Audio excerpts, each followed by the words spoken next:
Okay, welcome to the Mr. Consistent Spicy subscription box. Today we're gonna make the Passionfruit Hibiscus Spicy Margarita. Okay, so the first part of this recipe, we're going to make a Hibiscus-Infused Gin. For this, we need our mason jar. We're gonna put our 3/4 of a cup of Hibiscus tea into that. That gets supplied into your box. So just pour that all in.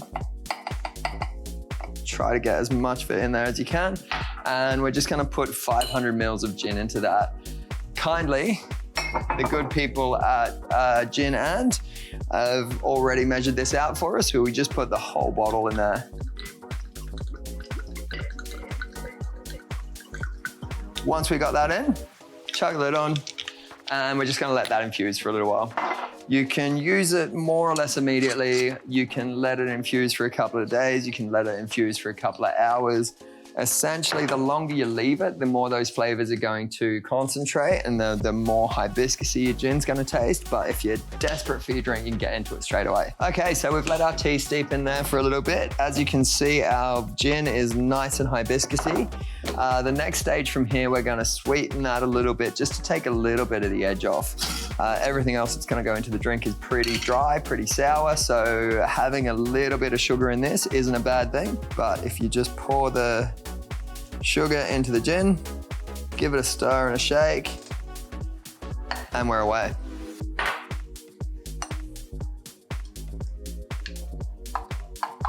Everything's pretty soluble in straight gin, so we're pretty good there. It's already pretty much done. You want to give it a fair bit of elbow grease so that it's so that you get all that sugar dissolved. And then we're good to go into the next step. The next step that we're up to is we strain that out. Pretty straightforward. Strain her into our measuring jug. All the sugar's been pretty well dissolved in there, so we're good to go. One little tip that I will give you here is once you have strained these, don't discard this bit. This makes a really, really nice garnish. All these are essentially just dried, and now that you've done this, rehydrated hibiscus petals.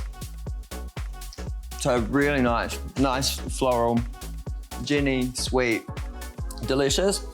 And if you drop them on the top at the end of your cocktail, really nice garnish. So we want to keep those.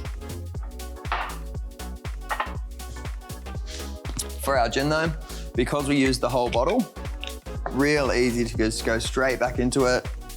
Funnel, fine strainer. That color is gorgeous.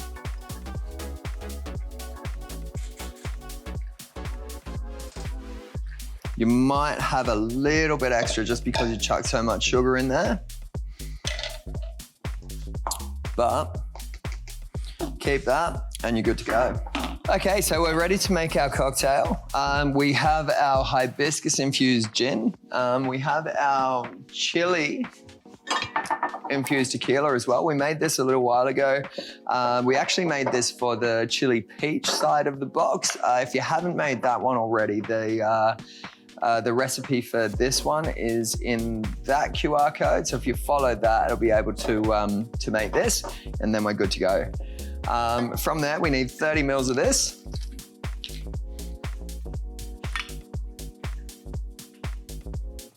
$15 mils of the Hibiscus-Infused Gin that we just made. There's a little bit of residual sweetness in that as well, so it's gonna cut out a little bit of that spice. The way that sweet works in stuff is that it always just culls spicy a little bit. So if you're finding your tequila a little bit too heavy, then maybe chuck a little bit more of that in, a little bit less tequila, a little bit more of the gin in, and it'll make it a little bit more approachable for you. From there, we have passion fruit. We just want 5 mils of that, just a little bit. Get that in there. And then 75 mils of the Mr. Consistent Margarita mix.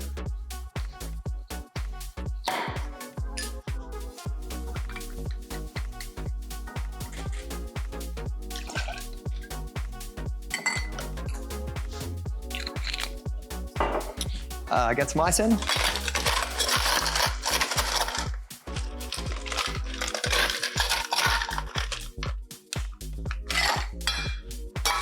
Shaker on.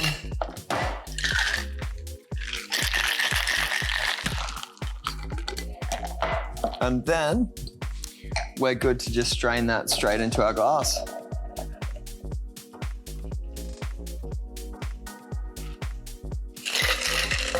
Like I said earlier, really nice touch. If we keep our petals, these were dried and had a shelf life of pretty much forever, and then you added gin to them. So again, your shelf life is pretty much forever. So you don't really have to worry about those going off. It just adds a really nice touch to the end cocktail. Cheers.